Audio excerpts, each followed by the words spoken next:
Oh yeah, Lyle. Yeah, Lyle. Oh yeah, up on going into Allen Park, didn't you? Allendale Avenue. Yeah. Yeah. I went up Camp, Okay. in the streets off of Camp, and down the boulevard by Gene Martin or Martinson's house, the dentist. Yeah. Yeah, down there. Yeah. Yeah, 36 years, and I make more money now than I did then, because of the minimum wage. Yeah. I mean, it's sad. $15.50 an hour. I may go home, tell my wife I made $120 a day sitting in a golf cart. Yeah. And that's why the girls at Walmart live in Warren, and they're only $7 an hour. So they work in Lakewood. Yeah. Drive all the way up there for the extra $7. I don't blame them, but it's a drive. Yeah. Oh yeah. So Bob, we're doing this for the Chautauqua Sports Hall of Fame, and you've been an inductee since early '90s, rightfully so. And so, but talk a little bit about your mom and dad, Bob. We're going to talk a little bit about you. Tell me about your mom and dad. My dad left, so I didn't have a dad actually. Okay. He left when I was 12 years old. Okay. So my mother brought us up. Okay. Talk a little bit about your mom. Okay, she worked at the Bankers Trust, or what was it, down on 2nd Street? Bankers Trust? Yeah. And then she worked a little while for Linsman Meyer Florist, and she worked at Jamestown for a company and took care of my sister who was retarded. Right. So she lived to be about 57 with that syndrome, what do you call it? Down syndrome. Yeah. So she did good. Yeah, we lived on Myrtle Street by Cole. Okay. My whole life, yeah. And that's about it. She was a good cook, and we went over there every Sunday for dinner, and yeah. So, when you were growing up, was sports part of your world? Baseball. Baseball? Yeah. I thought I was going to be a major leaguer, so I took all this crap in school, auto shop, typing, home ec, but I didn't realize you have to get better. You have to go up and not go down as you get older, you know? I mean, I used to strike out everybody that they couldn't even, my fielders like Kenny Martin, they could have sat down, but you were throwing from 44 feet, you know, and I just wish I had a chance in Little League, but there wasn't no Little League then. What was there? So you were born what year? 1934. So 1934. What did they have for youth baseball? Well, we had that Jim Sharp and them from the rec had that D League, or 12 and under, and 12 to 14, and 15 to 17, just local fields. Like we had a field in back of Fletcher, and Allen Park we used to go a little bit down to the regular field. Right. Yeah, so I was good then, but I was throwing it from 44 feet, never worked out. You know, now same with golf. I wish I would have lifted weights and get another 20, 30 yards, but just play, you know? So at the time, were you kind of bigger than most of the kids at the time? Probably equal. Yeah, probably equal. And did you learn to pitch from somebody, or you just natural? Just kind of natural. Yeah. I wanted to be the head of the whatever, you know what I mean? I had my own team. We got uniforms from Max's Auto, and Roger McTavish was my catcher. Oh, no kidding. Oh, yeah. Yeah, and then we used to go out on Fletcher lawn, and I'd hit him pop-up so he could go back and catch him, you know? I'll be darned. Oh, yeah, I used to hit it. Went to Lincoln when I was about 16 maybe, and home plate is down towards, what street is it? You know, the big, from the Armory up on the other side of the sidewalk. Right. Yeah. I used to hit them over the fence against the houses, halfway up the houses. Yeah, and I wanted to go out the sidewalk and get to 5 feet and count it and see how far they were. Yeah, I could really, I'd hit them on the roof of the Fletcher school. We'd go get a ladder, go up and get them and go into school and shoot baskets in the summertime, you know. Yeah. Oh, Who yeah. were some of your childhood contemporaries? You mean players? Players, yeah, played with you. Kenny Martin. Yeah.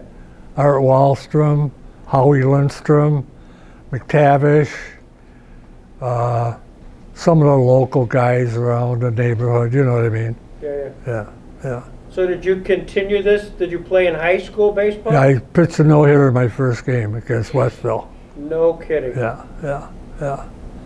Was this where you were a sophomore? Or? Probably a sophomore. Don Sunlove was the good pitcher. Yeah. But I thought I was better than him, but I don't know. But he got hurt, I think, and ended up playing outfield for Marlon Rockwell or Yeah. not Steel. I pitched for Steel Partitions and Marlon Rockwell, and then I played for Pulaski in the Appalachian League in Virginia.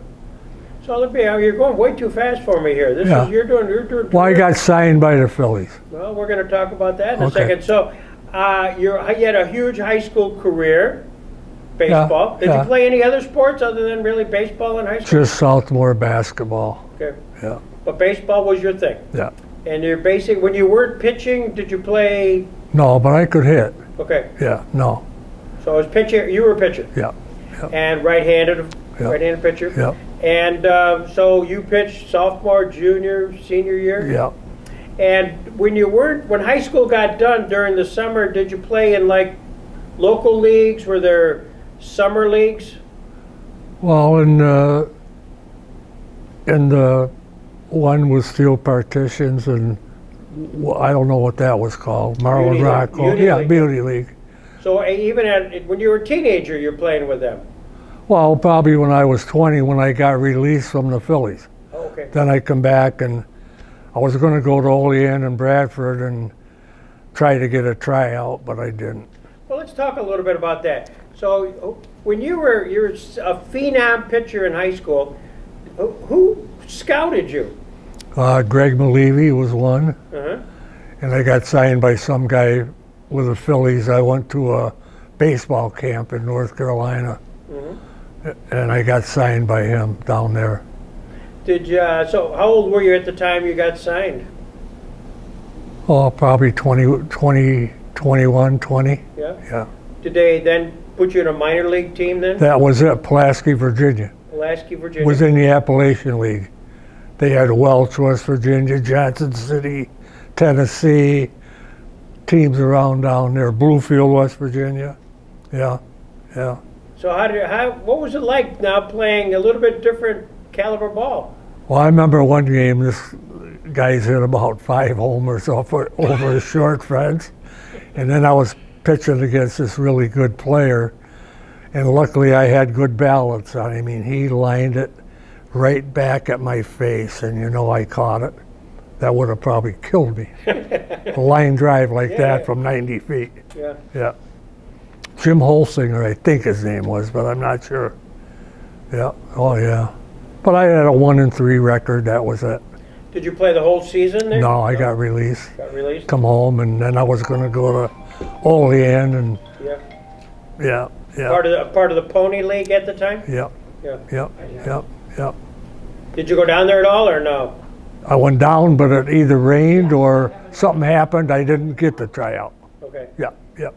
Someday during the day I went down there.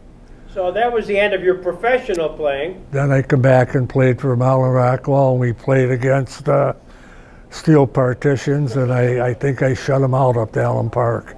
So I pitched a real good game. And then the next day I was working for the city, and I was playing catch with somebody, and all of a sudden my arm started to hurt. Oh, my God. Oh, yeah. So I was going to this CSHOF for all this Ultra, but I don't think it ever got better. You know what I mean? So that was it. Yeah. So I'm looking at a headline. It says Gunnell beats former mates Yeah. in double A upset. That was it. That was your game. Yeah.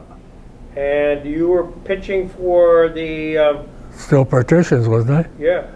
Because Ollie Strickland got a hit off me, but I don't think they. Then I batted against Lyle Parkhurst once, and I thought he threw it real slow. All of a sudden, it was by me before I swung. Well, I seen them all. Now at the Chautauqua, Ted Wybernack, kid's a member up there. Come back from Colorado. Yeah. Yeah, Ted was a nice guy. Oh, yeah. I played with him a lot. Nice guy. So yeah, there's some highlights here in Sports Hall of Fame. Triumphant Bombers, 54 Muni AA champs. Gunnell beats former mates in AA upset. Right. This is you. Yeah. And then all It's of a, in the book there, I think. yeah. And then all of a sudden, you're pitching at the city. You're just monkeying around, and your arm goes. Sort of did. Yeah. The next day, because I must have threw it, I don't know, with something right in here that was a hinge, you know? Yeah, yeah. Not an elbow or nothing like that, but my shoulder, yeah. So, Then I started playing golf. well, now, talk about that. I mean, obviously, we know you because of you're a golfer. Was there somebody who kind of taught you the game? I went up to Moonbrook one day and I told Toby Lyons, I says, I want to play golf. So he took a club in his hand, put it in his left hand, and he said, can you swing it like this? So I played all left hand my whole life. I'd go down the fair, well, I mean pull with the left, not fire the right. So I'd go down the fairway them days. We used to have a $5 caddy up there, and I'd walk, and that's all I'd do is keep walking and swinging that left arm, you know? So that's it. Otherwise, I bought books. I shot 96, 96 the first 2 times I played at Chautauqua, and I cut it down to 77 by August. But then it's tough to do. You know, it's just playing and competition, and yeah, I got Kerry Middlecoff's book, Tommy Armour book, and read about him, Hogan's. Yeah. I used to hold it like this. I didn't know you had to hold it, you know. You held it like a baseball Baseball. bat? Yeah, a few guys. Bob Rosberg and Art Wall used the baseball grip. Right. Yeah. Why do you think it was successful for you to do it that way rather than... I didn't know how to do it. Oh, I see. Yeah, I didn't know. I didn't know. And I went to Packard Field every day during the day, dropped 10 balls at 110 yards, tried to land them on second base. Then I went back with the 8-iron. Then I went back with a 7-iron. Then I had all the balls in the infield, you know, they're my range balls. Then I'd have to go diagonally against the field from that corner to the backstop to get enough room to hit the driver. And then I'd take a wedge and hit 10 balls to the table, 10 balls to the things, 10 balls, then I'd chip them all back to the bag every day. And I just kept getting better, you know. And the thing is, I thought I was such a good player because I could shoot so good at Chautauqua. So I'd go up to Moonbrook and play in the member guest and maybe shoot 67. But if I was a member there all the time, I couldn't do it. That's the best. I played a match up there against Patronello and Walt Johnson, and I shot 67 against them. But it's a hard golf course. And one time I played in a member guest, and I hit 32 greens in a row in regulation. That's really pretty good with them par fours and the hard hole. Yeah, that's pretty good. Yeah, that's right. And then I made a deuce on 1. I made a deuce on 2. I made a deuce on 3. I made 2 deuces on 7, which was I hit a 2-iron and a 4-wood in the hole. And then when I played Dave Young in the county amateur, I made a 2-on-1 in the dark. Hit a wedge in. Well, that's the wedge I bought you. You won it, yeah. Yeah. So, Then I played and I was elected to the Society of Seniors. That's the best seniors in the country. These guys from Rochester, Oak Hill got me in. And I had enough stuff to play, and I played in 3 senior amateurs. Played in Carefree, Arizona, Lexington, Kentucky, and Southampton, Long Island. So I had 2 New York State seniors, so that counted. So I had enough anyway, but now you have to have so many points to get in. And it was $100 a month, so I mean, I kept paying it. I couldn't go to the tournament because they're all in Georgia and South Carolina. It cost you $3,000 to go. So I was in Florida, so they had one in Melbourne, and I played in one, and I won it. Yeah, I won it, 1 for 1. Yeah. while you're doing this, you're playing a lot of golf. I mean, you've dedicated yourself. Saturday and Sunday I played, never during the week. Yeah. Okay. because I wouldn't go up there I just hit balls every day. Okay. So you hit balls during the week. Yep. And then played weekends. Saturday and Sunday in the skin game, yeah. And during your day job was with the BPU? Yeah, I don't want to mention that what time I got done. That's why I had all the time to hit balls. I ran. I had a guy that sat in the coffee cup till 11:30 before going to work. Oh, is that right? Not me. I'm out there. You're done. Oh yeah. Oh yeah. Because you're reading meters. I mean, Yeah. that was your job at Yeah. the BPU. Yeah. That's what my vision of Bob Gunnell was Yeah. moving early. Yeah. Yeah. What time did you get up in the morning? Now I get up at 4. What did you do then during your working days? Oh, probably 6:37. Yeah. Yeah. But I go to bed at about 6. I can't even watch the Bills go at 7 o'clock at night. You didn't miss anything last night. I had Atlanta. I liked Atlanta. I liked Atlanta with that Robinson. They got a good running back. I guess Phoenix played all right, didn't he? Yep. I'm a dog better. I never bet a favorite. See, I bet online. I bet $1, $2 a game. Entertainment. There you go. Oh, yeah. Picked up about 170 last week. See, I bet underdogs without the spread, about 3 parlays to win the game straight up. $3 pays about 4. I mean, I don't take a 10-point dog. 3.5, 4, but no points. I got to win the game. So, yeah, I love to gamble on sports. I bet high. I bet everything. But $1 a game. I had St. Louis yesterday for $1. And I got on FanDuel because they gave you a free $200 if you bet 5, you know? Yeah. And I see the minimum bet is 5 cents. And I did make one bet for a quarter. Just to get that game out of the way. See, if I bet $1 in a game, I don't care. If I'm betting $100, I'm not even going to touch it. But what do you care when you bet 12? I got 12 games going for $2 this week. All underdogs. Yeah. Yeah, that's all I bet. Well, you were never quite the underdog. I'm reading some things from the Sports Hall of Fame. As a member of the Chautauqua Golf Club in October of 1990, you earned one of the 2 berths for the United States Golf Association Senior Amateur Championship in Carefree, Arizona. You mentioned that. Yeah. You earned the berth by sinking a 20-foot sudden death putt At on Brookfield. the 360-yard.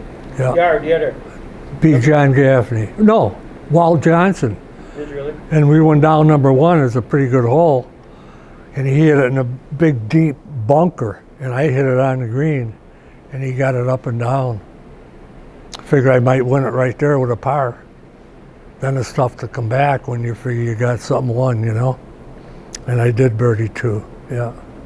And then you said earlier in 1990 you did defeat 2-time defending champion John Gaffney in a playoff to win the Buffalo District Golf Association Championship in Briarwood. Yeah.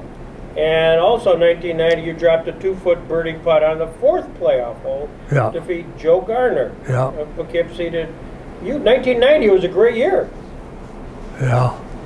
Well, when I was 56, I won both the Buffalo District Individual against Gaffney. I won it twice. And then I won the state at wherever it was, Troy, New York, or Rome or Troy. It was at Teuugica. Teuugica. Yeah, it's a country club in Rome, yeah. Yep. And it also says here that you've recorded 14 hole-in-ones. Do you remember your first hole-in-one? Probably not. I remember one at Transit Valley. It was 200 and some yards. The pin was front left and the green sloped away from you. So I hit a 4-wood, and the other hole where they're walking up next to it, Derek Smith, the hockey player, was walking up.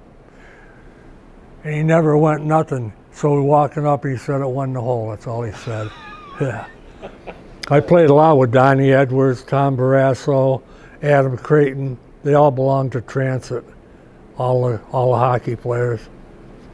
Scotty Bowman lived on the 6th hole there. Yeah. Yeah, I used to play in all the invitations in Buffalo.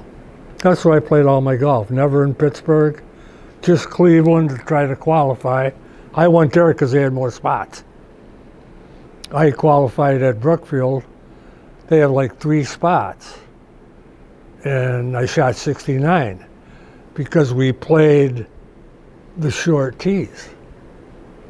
When I play in the Brookfield Classic, I have to play the blue tees, and the par 3s are about 230, and I have to hit driver.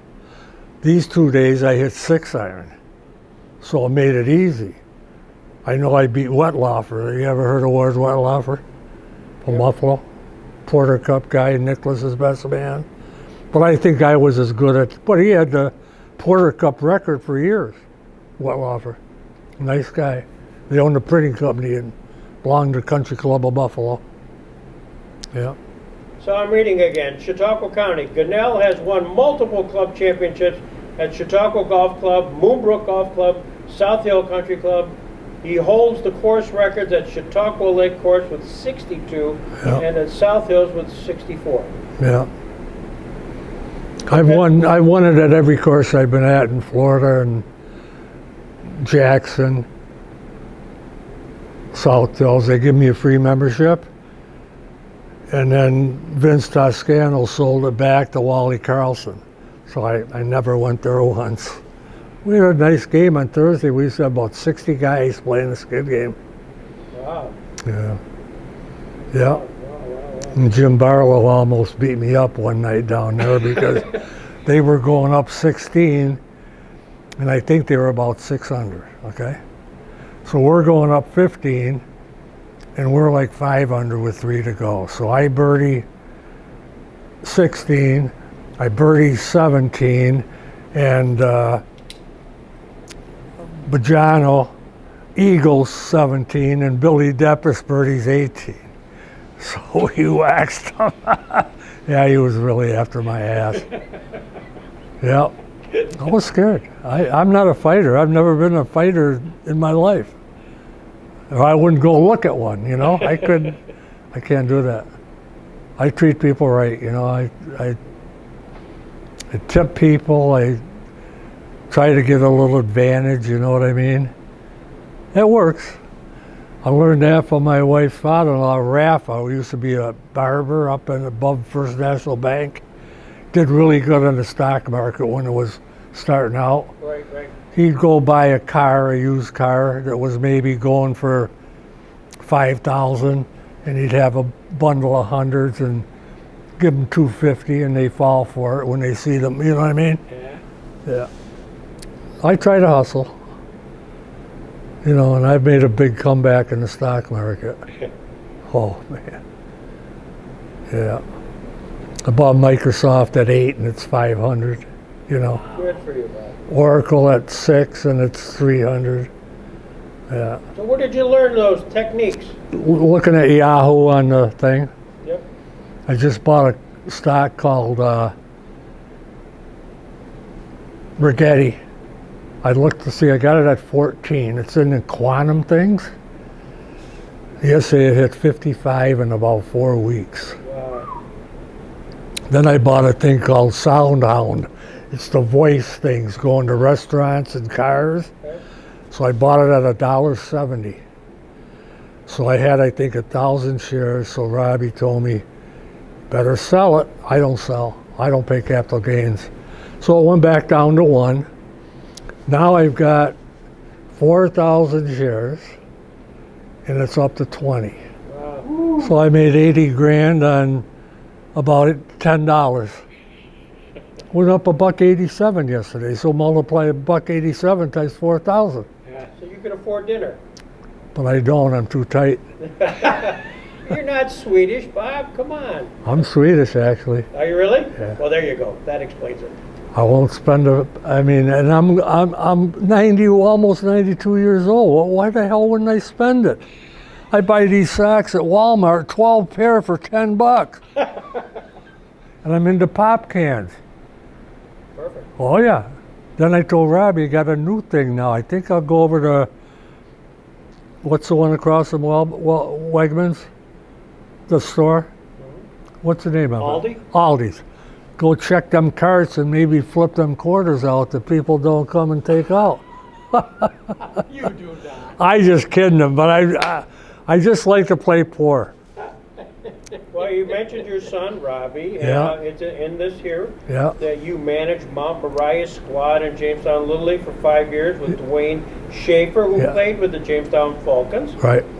And then managed your son Robbie's Lakewood Red Sox Yeah. to 3 straight titles, Yeah. and also managed in the All-Star game. Yeah. And after that, you managed the Giants in the Southwestern Area Lions League. That was with Walt Alexander. Yeah. Yeah, and you had an undefeated season. But you're a golfer. Yeah. You're a golfer. Today, here you are, 91. Do you go out? Do you play every day? Either hit balls or play. You really? I have a club in my cart. I'm just a starter. So if I get a gap, I'll go over to 18 and hit 5 shots up the fairway and hit 5 back. Or if the skin game's going and I'll run down to the range quick. Yeah, just to work out, like to exercise, you know?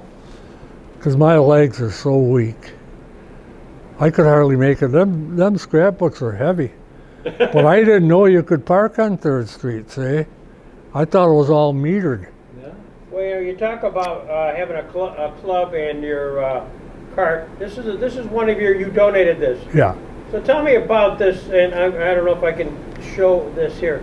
Look at that camera. You can see this Yeah. sweet spot. Yeah. Nobody has a sweet spot like that. Well, I used to have a 6-iron in my power belts, and honest to God, it had one like a dime, and now they're all over the face. I don't even want nobody to see them.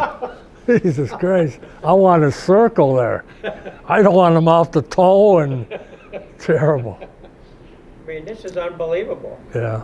That's the one I made the deuce with in the playoff. Did you really? Yeah. And of course, I don't use it no more. I probably should, but I don't. See, all the grooves get worn out, see? Yeah.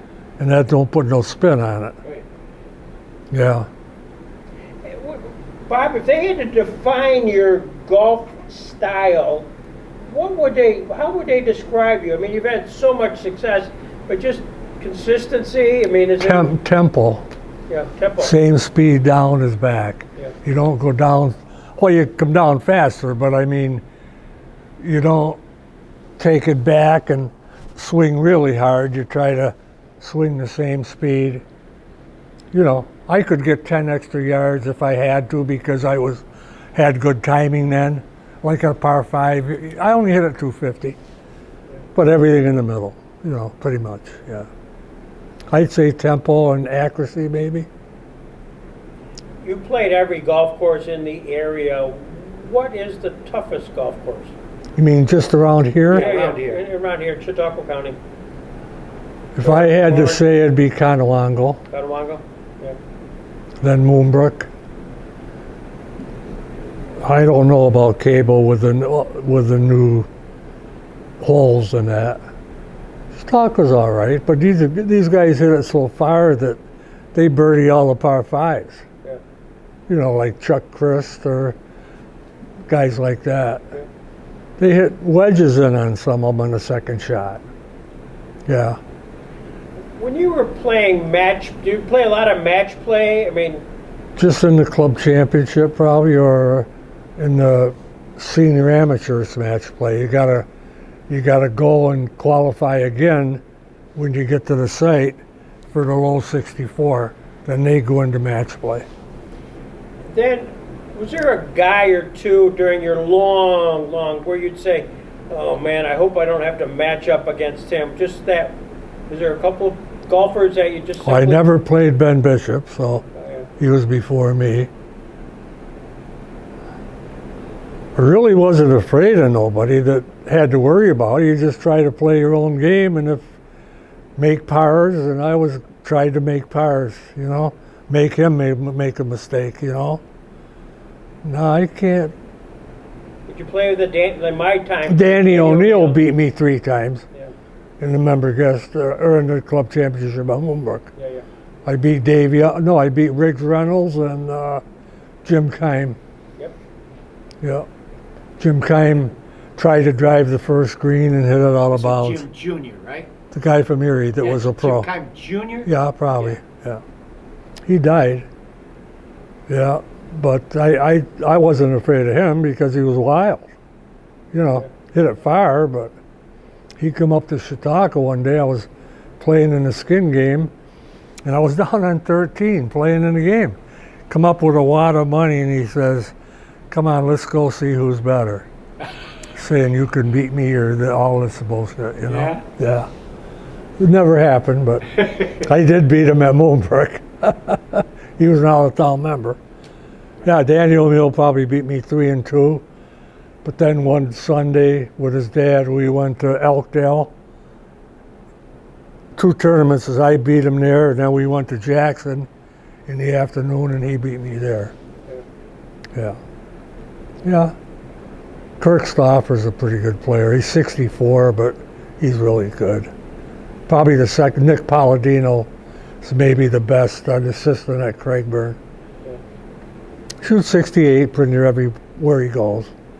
And Kirk will shoot 70 probably.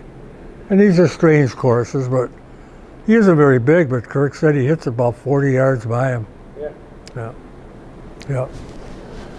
And then I see good players up Chautauqua, and I watch them hit it, you know. Guys that played, this Dave Kurtzy. I think he played for Penn State.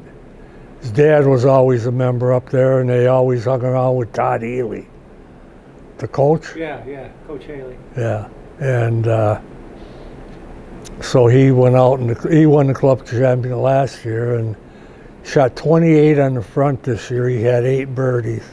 And he shot 63, 28 on the hill. Jeez. Then he shot 71 or something. But I really like this kid from Bemis, this Evan Steffen. Yeah. I really like that kid. So you got a future? I think he does, but he's little. You know, he told Ryan Swanson, Kirk told him from Bonnie, he still got the Bonnie job. You better get this kid. Oh, he can't hit it far enough. So Kirk's brother's coach at Pitt Bradford, so he got him. So he went down, played Penn Hills, shot 67, never played it.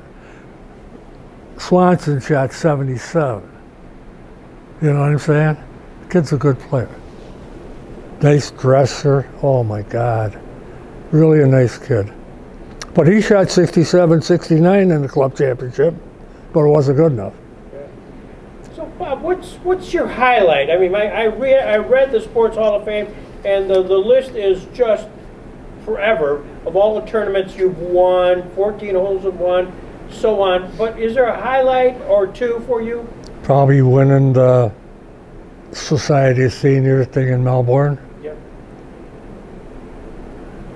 And maybe making that deuce on one at Moonbrook in the playoff, probably. You know, I always thought every day I'd shoot in the 60s at Chautauqua, you know, because of par 5s, you know. But we didn't have watered fairways then. You got a lot more roll. Get no roll. I can't fly it very far. I guess Tom Kling on the 18th hole used to fly it into the flagpole by the clubhouse over the green. And now you very seldom see anybody drive it. My kids got it like that, but a couple other guys have drove it. They drove number 2. These guys this Marcus Lujan, you never heard of him, right?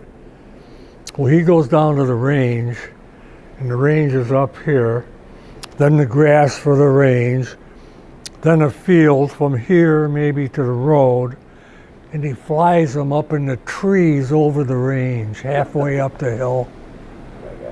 And on a 560-yard hole, par 5, number 16, he's hit driver wedge in there. Yeah.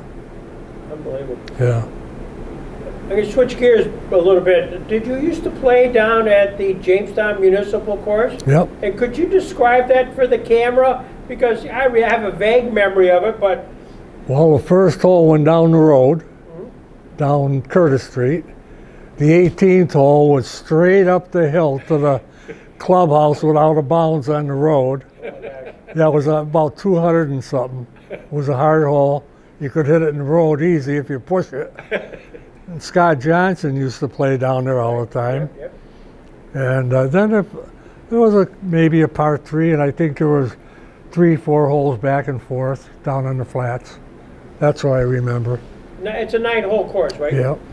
And the clubhouse, if you call it that, was up on top of the hill. Yep. And that old lady ran it. That I forget her name. Yeah. But yeah, she was always there. Yep. And then the city was a city municipal course. Yeah. And it kept being changed a little bit because of JCC. Yeah. That's what I vaguely remember. Yeah. Did they have tournaments down there, Bob? Maybe a city tournament, maybe, because I think Scott Johnson beat me, I think. Yeah. Yeah, because he's the best player I ever played with. Because 263s a year ago, he made 2 eagles on the par 5s and birdied the other 3 and just birdied 2 easy holes. So I think it could have been 61. You know, left a lot of holes not birdied. But every time we'd go out, I mean, the thing is what these other guys don't have, he's got every shot. Whether he's got to bump it on the green, whether he hits it on 3 feet and lets it run way back to 40 feet, and shit like that. And if one day he's way over on the 16th hole and the green is over here and he's got all these trees in front of him, he says, watch this, I'll just hook it on the green, right on the green. Or he'll be over here and have to fade it like that. He's got all the shots. He's got all the shots. So he, to me, is maybe the best player. I played with a lot of good amateurs. You know, I like that. I think he's as good as Danny O'Neill. Maybe not. See, I played with Danny O'Neill, and I played with Mike Kay in the member guests up there and shot 66, and he shot 76. It's terrible. Terrible. Yeah, I beat a lot of the pros, but I had bad. Finished second with 70 once, but 69 was only low. I bogeyed the last hole. But, you know, I won a lot of stuff. You did? Yeah. Played in 2 Porter Cups, never play again. I qualified once, and I got invited for a win in the Buffalo District. And believe it or not, I was in 28th place going to the last round, and this guy saying, oh, you guys finished top 32. So I played with this Tracy Phillips from Oklahoma City the last round. He birdies 1, he birdies 2, he birdies 3, play a hard par 3 between trees, knocks it in there about 6 feet, and I went bogey, bogey, par, bogey. I says, get me the hell out of here. I think I ended up with 77. He might have shot that too because he knocked it out of bounds and shit like that. But then I played in when I beat Nathaniel Crosby, and he won it once. And I beat Jack Nicklaus the second. Mm-hmm. Yeah, but that's a hard course, hard par 4s, Niagara Falls Country Club. Yeah. Yeah. And Denny Lyons was my idol. He died. Never played with him till later in the year, and I beat him. So this guy from Dunkirk calls me and says, I need you tomorrow. And I says, nah, I don't know how to play. I said, I'm not playing. Well, we've got Denny Lyons and Ed Pfister. So I says, I don't think so. And then I said, well, you got to back me. So I don't got no money. You're playing them. So, see, they press. Every 2 down, you get a press. But it was only a $2 net. So on this 9th hole, it's a par 5, so I hit it left. So I had all these trees in front of me. So I had to go up this other fairway, and in front of the green, there was these high popular trees. So I had about 90 yards to go, and I hold it out for 3. So I beat Ed Pfister out of about 48, and we won the team. So I won about $68. So we're sitting there, and you figure you'll throw me a 20. Yeah. So I says, hey, Charlie, can you give me 10 so I can get a haircut? And he did. I got one more quick one. I played in the game in Florida once for $685 a hole. A hole? A hole. Jeez. No carryovers. So we're playing these 2 guys from Orlando, and I was 5 shots better than my partner, So I had to play good or he's going to get nailed. So he says, what do you want? I says, I'll take 20. So he had 180 of my bet. I mean, 80 of mine, and so now they press us for 200 back. So he says, what do you want? I says, I'll take 20. So now he's got 180 and a 360 going, you know. And I remember I made a birdie in the first, on the fourth hole, I made a 4, and that, a birdie, and that put us up instead of being down. I remember that. But he always had a good partner with him as a partner, my guy. And these other guys couldn't putt the greens, they were really bad. So that was the most I ever played for. Wow. Played a lot of $100 matches, just 18-hole match. We used to play John Mayer and John Phillips and Bartlett, me and Cohen. Yeah, I had a lot of stuff, yeah. So that was it. Okay, I'm done. You play a lot. You play much with Dick Holt? Not too much. God, he got killed in that accident. He must have got a big settlement. Bought at the Villages. Yeah. You really heard? He plays a little bit up to Timber Creek, I guess, 9 holes. He joined up there till he got hurt. Yeah. I couldn't believe them guys would play at Conewango every day. I don't want to drive that road and get in an accident, you know? You ever play with Carl Engler? Oh, yeah. Oh, yeah. I used to play in the Lakewood Open with him, and the only 2 guys that had a chance was him and Riggs Reynolds, you know. But I used to shoot 67, 66 because I was so short.